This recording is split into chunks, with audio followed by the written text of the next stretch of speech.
বিএনপির সাথে ঐক্য হলেন চরমোনাই। চরমোনাইয়ের 10 দফা দাবি মেনে নিলেন বিএনপি। দাবিসমূহ দ্রুত সংস্কার শেষ করে 1 বছরের মধ্যে নির্বাচন দেওয়া, চাঁদাবাজি বন্ধ করা, ইসলাম বিরোধী কথা বন্ধ করা ইত্যাদি। তো ঠিকই তো আছে। বিএনপি আমাদের লোক, আওয়ামী লীগ আমাদের লোক। দল নিষিদ্ধ হইলে অসুবিধা কি? মানুষ কি নিষিদ্ধ হইব নি? মানুষের আটা কবর দন লাগবে না? সাহায্য সহযোগিতা করতে হইব, বাঁচাইতে হইব, বিদেশ তো বাবাই তোয়াই আনতে হইব, তারপরে তাদেরকে ভালোবাসতে হইব, ক্ষমা করতে হইব। একসাথে আমরা মাতাত করিলে জান্নাতে জান লাগবো নি? তো বিএনপি আমাদের, চরমোনাই আমাদের, আওয়ামী লীগ আমাদের, জামাতে ইসলাম আমাদের, সবে তো আমাদের। সব আমরা কোরআনের জন্য ঐক্য হয়ে যায়। চাঁদাবাজি তো আমরা কেউ চাই নাই। সুন্দর কথা, ওয়াতাসিমু বিহাবলিল্লাহি জামিয়া, সুন্দর কথা। হুজুর, আমার বিয়ে হয়েছে 1 মাস, কিন্তু আমার পেটে 3 মাসের বাচ্চা আছে। এটি আমার স্বামীর না, অন্য পুরুষের। এখন আমার করণীয় কি? মা গো, কঠিন প্রশ্ন না তো? এটা তো জেনা করেছে, তবে এটা 1 মাস তো, কিন্তু আল আলাদুলিল ফেরাস, এটা ফতুয়া হইল অন, যেহেতু স্বামীর কাছে আইছে। 3 মাসের বাচ্চা, 3 মাসের বাচ্চা, 6 মাসের কম হইলে এটা স্বামীর দিকে আইব। কিটা করব? আর আল্লাহ আল্লাহ, তুমি ক্ষমা করে দাও আমাদেরকে, বুঝছেন নি? শরীয়তের মাসালা হইব, বাচ্চা হইলো এই স্বামীর, কিন্তু এর হলে তো আগে বাগেতে গর্ব খালাস হইব, বিয়া টিকবো নি।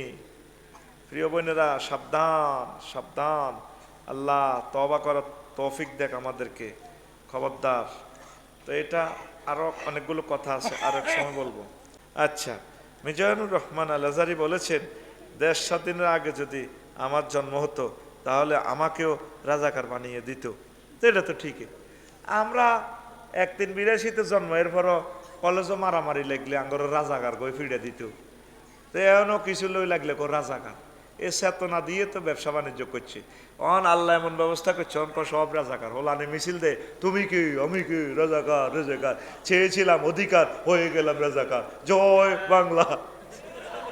অন তো আমরা সব রাজাকার। এখন রাজাকার হইতে কোনো অসুবিধা নেই। কেমন? আল্লাহ আল্লাহ, তুমি আমাদেরকে হেফাজত করো, পড়ে আমিন। ওয়াজ মাহফিলে গভীর রাত পর্যন্ত মাইকবাজি ওয়াজ করা মানবাধিকার লঙ্ঘন করা বললেন আজারি সাহেব। এ নিয়ে কিছু বলেন? হ্যাঁ, ঠিকই তো। আমার এই মহল্লা যদি হিন্দু থাকে, ঠিক আছে না, এই বৌদ্ধ থাকে, তাদের গভীর ডিস্টার্ব হয়। এত মাইক এত মই লাগাইলেন, অসুস্থ মানুষ যারা আছে, এক একটা কথা তার কাছে কষ্ট লাগে, এটা তার কাছে বিষের মতো লাগে। তাকে নরম নরম ভাষায় আস্তে আস্তে ফাকুলা লাহু কাউলান লাইয়িনান।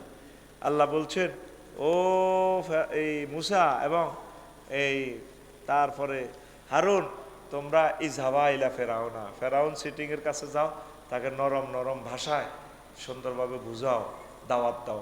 তো 40-50টা মাইক লাগায় হুরা গ্রামের ফাঁকি দিয়ে পর্যন্ত কাটতে আছে, শুয়ে গেছে বই। তারা দোয়া হইতেছে কতক্ষণ মাহফিল শেষ হইব। ঠিক নিও, আওয়াজটা নিয়ন্ত্রিত রাখা দরকার। আর অনকিতা করবো, হ্যাঁ তারাও পূজা টুজা করে তো হুরা রাত হারাইয়ালায় একটা হুজা আছে, ইডার হরে যেভাবে বাজিটি হুডায়, কত ডরান ডরাই। আয় হায় হায়, এটা কেমনে রে মানুষে বিকট শব্দ। এগুলো হলো শব্দ দূষণ। আমার হিন্দু ভাইদেরকেও বলবো, অন্তত এই বোমাটা হুডেলে কি তো, এটা কোনো বাজি, এটা কোনো শানে নজরুল জানলাম না।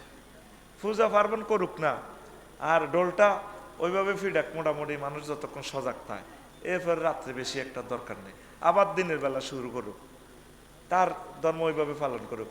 আর আমরা যেভাবে করি, কেমন এইভাবে মোটামুটি আপনারা শব্দটা নিয়ন্ত্রণ রাখবেন। এটা মানবাধিকার লঙ্ঘন হয়, ঠিক তো? আর যদি 100% মুসলমান থাকে, এলাকাবাসীর এটা একটা ট্র্যাডিশনাল, একটা কৃষ্টি কালচার, এটা সমাজ সয়ে গেছে, মেনে গেছে, তাহলে একটা কালচার সভরেন্টিতে আইনানুগ স্বীকৃতি পেতে পারে। সেই সুবাদে আমরা করছি আর কি, আল্লাহর অশেষ রহমতে। এই অনুষ্ঠানগুলো না হলে তো হিন্দু ভাইয়েরও আমাদের কথাগুলো শুনতো না, ঠিক কিনা? দাওয়াতের একটা মাধ্যম, 1500 বছরের দাওয়াতের সিলসিলা, এই সংস্কৃতি, এই কালচার আমাদের এখানে একটা, এটা অ্যাপ্রুভাল হয়ে গেছে। অতএব এটা মানবাধিকার লঙ্ঘনে যাবে না, এটা কনস্টিটিউশনাল অ্যাকশন, এটা সাপোর্ট পাবে। এটাকে রাষ্ট্রীয়ভাবে স্বীকৃতি দিয়ে রাষ্ট্রীয়ভাবে সংসদে আইন পাশ করার দরকার। বছরের প্রতিদিন প্রতি এলাকা রাষ্ট্রীয়ভাবে মাহফিল করানোর দরকার, ঠিক কিনা? যেহেতু এটা কালচার, কালচার হলো একটা রাজনীতির, একটা সভরেন্টির একটা পার্ট। কালচার, ল্যাঙ্গুয়েজ, ল্যান্ড, কেমন এই কয়েকটাকে সমন্বয় সাধন করা, এই কয়েকটাকে মেনে নিয়ে যদি একটা নেশন এই জিনিসগুলো তারা মেনে নেয়, তাহলে একটা সভরেন্টি স্টাবলিশ হতে পারে। সভরেন্টি স্টাবলিশ হওয়া মানে একটা দেশ, তাহলে ওয়াজ মাহফিল আমার সংবিধানের একটা অংশ। এটা আমি রাষ্ট্রবিজ্ঞানের সংজ্ঞা দিলাম আর কি। আর আমার ভাই যেটা বলছেন আজারি ভাই, সেটা মানুষের মায়া থেকে বলছেন, মানবাধিকার, অধিকারগুলোর খেয়াল রাখতে হবে, বুঝছেন? রাষ্ট্রীয় অধিকার নিয়ে মানবাধিকার লঙ্ঘন করা এটা অমানবিক কার্যক্রম। তা আমরা যথাসময়ে মাহফিলগুলো শেষ করাটা সুন্দর এবং সুন্দরের সমারোহ করি আমরা, আমিন। আরও একটা প্রশ্ন,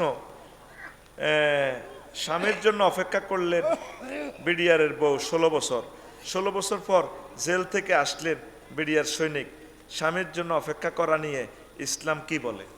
হ্যাঁ, যদি আপনার স্বামী এই হয়ে যায়, নিরুদ্দেশ হয়ে যায়, বা 7 বছর পর্যন্ত অপেক্ষা করা, এটা সিস্টেম আর কি ইসলামে। 7 বছর পর তাকে ধরেন নিরুদ্দেশ আইন মনে করে ভাবি সাহেবা চলে যেতে পারে। তো ভাবি সাহেবা তো যায় নাই, মনে করছে আমার প্রিয়তম হাজব্যান্ড মুক্ত হবেন, 7 বছর জেল দিছে সরকার, জেল খাটছে। পৃথিবীতে এমন কোনো বারবেরিয়ান্স, গণহত্যা, গণনির্যাতন হয় নাই। সাইবেরিয়া বলেন, তারপরে যুগোস্লাভিয়া বলেন, তারপরে আফ্রিকা বলেন, এই তাম পৃথিবীতে এরকম নির্যাতন হয় নাই। 7 বছর বিডিআরদেরকে জেল দিয়েও 17 বছর ধরে রেখেছি। 17 বছরে অনেক তার ওয়াইফেরা মারাও গেছে। কি জবাব দিবে মেয়েটা? সে কেন ফালাইলো? আমার দুঃখটা এখানে, আল্লাহ তারে তাড়াতাড়ি আমার দেশ লইয়া নেন। আমরা তারে বলবো, আপনি এই বিডিআর বাই করে কি অন্যায় এতটা বছর জেল আপনি কেন রাখলেন? আপনি একটু বলেন। কথার লগে তার চোখের পানি পড়ে। কেমনে তোরা ভাই আমলিক করতি বলি অন আড়ো সাঁড়ে কসে তবা ভরি গা গোসল দুই হুদা মিশে আঙুল লগে মিলি জুলি যা, একসাথে কোন রকম দুনিয়ার মধ্যে 10-20 বছর বাঁচি, কোন রকম হারি যাই। আর বিড়ি খোরের লগে আডিচ্ছা, তার রক্ত তো যা আইসে একটা বালা হলাম আইয়ের আরোগ্য তলে তলে আসিল, কোনো বিবৃতি নাই। সবগুলা ব্যাংক ওই মেয়েটা লুট করছে, লুট করি ইজ্ঞা হেমনে ধরে, হিজ্ঞা লুট করে দিহি গুনের কাছে দেয়, দিহি এন নেতা সাজে, অন নেতাগিরিও গেছে শেষ হয়ে। ফোলাডা আমাদের 40 কোটি বাংলা ভাষাভাষীর লোকের 100 বছরের বাজেট লই গেছে গাই ফোলাডা। মাগো ইচ্ছা ফোলা আরো 300 যদি ওয়াই দিত, তারাই শেষ হয়ে যেতাম। কথা ঠিক কিনা? কেমনে রে ভাই, তোর কি বিবেক হয় না? 1400 লোকের ফোলা আনের সিদ্ধ করে এলিছে কলজাটা, তুই এখনো কাজ আফাল্লাই তোর হরানো রে। তুই আসলে নষ্ট ফোলা রে, তুই আসলে চাঁদাবাজি করি পেলে আঁটছে, ঠিক কিনা? তবে আরো যারা চাঁদাবাজি কর রে, আর প্রিয় আওয়ামী লীগের বাইরে তো সারি দায় দুই বাঁচি গেছে, আল্লাহ তা করে নেখায়াত দেখ। আমরা আশা করি তারা আমাদের কাছে চলে আসবেন, ইনশাল্লাহ তারা নিরাপদ থাকবেন, আল্লাহ তাদের নিরাপদের ব্যবস্থা করুক। তোরা জিডি দলের নাম বেশি চাঁদাবাজি করস, তোরা হলাইবি কর নাই, তোকে যাইবারও জায়গা নাই। সবুজা সতর্ক হও কিন্তু কইলাম, ঠিক কিনা? তোদের যাইবার জায়গা নাই, তামাশা করিও না। এই 5 মাস দেখতে পাচ্ছি কি করতেছো আমাদের সাথে, ঠিক কিনা? ওদের দেখে যদি শিক্ষা না নাও, তাইলে তোমার পোড়া নসিব, বদনসিব। তো বিডিআর ভাইদের অপূরণীয় ক্ষতি হয়ে গেছে, তাম পৃথিবী দিলেও তাদের এই ক্ষতিপূরণ হবে। আপনার বোর্ডে আপনারা একদিন পাই কত খুশি হয়, তাম পৃথিবী বিক্রি করলেও তো আনন্দ পাওয়া যায় না। তাদেরকে নিয়ামত থেকে আপনি বঞ্চিত করছেন। আপনি নারী নামের কলঙ্ক, কে আপনারা মায়ের জাত কয়? আপনি নারী নামের কলঙ্ক, কতগুলো সংসার আপনি শেষ করছেন। সেনাবাহিনীদের, আমার ব্রিগেডিয়ার জেনারেল, মেজর জেনারেল, কতগুলো সেনাকে আপনি হত্যা করছেন। আপনি কেন এই সমস্ত ঘটনাগুলো করলেন? আর আমাদের ওলামায়ে কেরামদেরকে বিনা দোষে তাদেরকে ফাঁসি দিয়ে দিলেন। কি করলেন আপনি? আপনি তো আমাদের প্রিয় নেতৃত্ব হিসাবে সবসময় শ্রদ্ধাভাজন থাকতেন। আপনি আমাদের শিক্ষানীতিটা শেষ করে দিয়েছেন। এমন কোনো সেক্টর নাই যেটা আপনি হত্যা করেন নাই, আমাদেরকে শেষ করে দিয়েছেন আপনি। আপনার আর পৃথিবীতে কথা বলার অধিকার নাই, চুপচাপ থাকেন, নিরাপদে থাকেন, তসবিহ তাহলিল করেন, জিকির আজকার করেন, আল্লাহর কাছে ক্ষমা চান। আল্লাহ তুমি রহমানুর রাহিম, গাফুরুর রহিম, আমাকে মাফ করে দাও। এখনো আপনার হৃদয়ে অনুশোচনা আসলো না, আর কত নাটক করবেন আপনি? কিছুটা দিন আঙ্গুর শান্তিতে থাকবেন দেন। আপনি নারী হয়ে আর একটা নারীকে বাসা থেকে বের করে দিলেন। আপনার বাপ কি করছে? একটা রাইফেল কাঁধে লইছে। আর ওই নারীর হাজবেন্ড তো জীবন মরণ রেখে কলিজাতে আর্টিলারি মেশিন গান বেঁধে বেঁধে যুদ্ধ করছে, একটা সেক্টরের প্রধান ছিল। তাহলে এইভাবে ওই রমণীটা কি স্বামীর বাসা বাড়িতে থাকতে পারে না? তাকে আপনি বাসা থেকে বের করে দিছেন, আল্লাহ আপনাকে দেশ থেকে বের করে দিছে। আপনার এখনো অনুশোচনা আসে না? আল্লাহর রাস্তে আপনার যত বংশধর থাকে তাদেরকে বলিয়েন, আপনি নিজে নিষিদ্ধ করে যান, তোদের রাজনীতি করা হারাম। আপনি মেজর বজলুল হুদারে কেন গলায় ফাঁড়া দিয়ে জবাই করলেন বলেন? 7 জনের ফাঁসি হয়েছে, ওনারও ফাঁসি দিতেন, আপনার যেহেতু ক্ষমতা। তারা গলায় ফাঁড়া দিয়ে জবাই করলেন। আপনার বিচার কিয়ামত পর্যন্ত করলেও তো শেষ হবে না। আর জ্বালাইয়েন না আমাদেরকে। তরুণেরা তওবা করে চলে আসো আমাদের কাছে, আই লাভ ইউ তোমাদেরকে। আমরা তোমাদের পথপানে চেয়ে আছি, পড়ি আমিন। কোরআনের দিকে চলে আসো, ওয়েলকাম।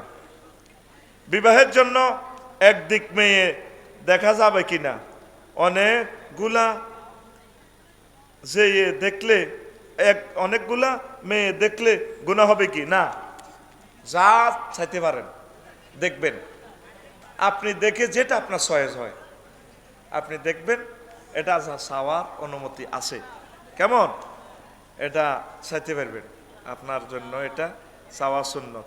আর চাইছে খালি মানুষের মাইয়া গো চাই আইবি আর খাই আইবি, 500 টাকা দিয়ে আইবি, তোরলে 10,000 টাকা খরচ করছে।